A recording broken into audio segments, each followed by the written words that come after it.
7 अगस्त 1905 को एक और क्रांति की शुरुआत हुई थी। स्वदेशी आंदोलन ने स्थानीय उत्पादों और खासकर हैंडलूम को एक नई ऊर्जा दी थी। इसी स्मृति में देश हर साल 7 अगस्त को नेशनल हैंडलूम डे मनाता है। इस साल 7 अगस्त को नेशनल हैंडलूम डे के 10 साल पूरे हो रहे हैं। आजादी की लड़ाई के समय जैसे हमारी खादी ने आजादी के आंदोलन को नई ताकत दी थी, वैसे ही आज जब देश विकसित भारत बनने के लिए कदम बढ़ा रहा है, तो टेक्सटाइल सेक्टर देश की ताकत बन रहा है।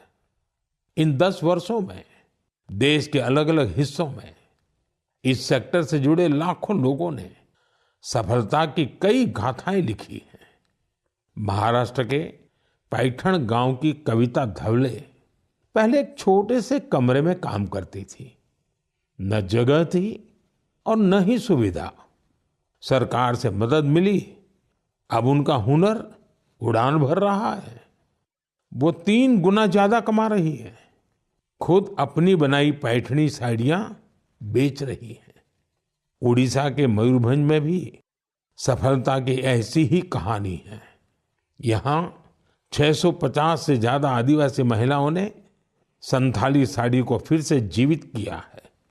अब ये महिलाएं हर महीने हजारों रुपये कमा रही हैं। ये सिर्फ कपड़ा नहीं बना रही, अपनी पहचान गढ़ रही हैं। बिहार के नालंदा से नवीन कुमार की उपलब्धि भी प्रेरणादायक है। उनका परिवार पीढ़ियों से इस काम से जुड़ा है। लेकिन सबसे अच्छी बात ये कि उनके परिवार ने अब इस फील्ड में आधुनिकता का भी समावेश किया है। अब उनके बच्चे हैंडलूम टेक्नोलॉजी की पढ़ाई कर रहे हैं, बड़े ब्रांड्स में काम कर रहे हैं।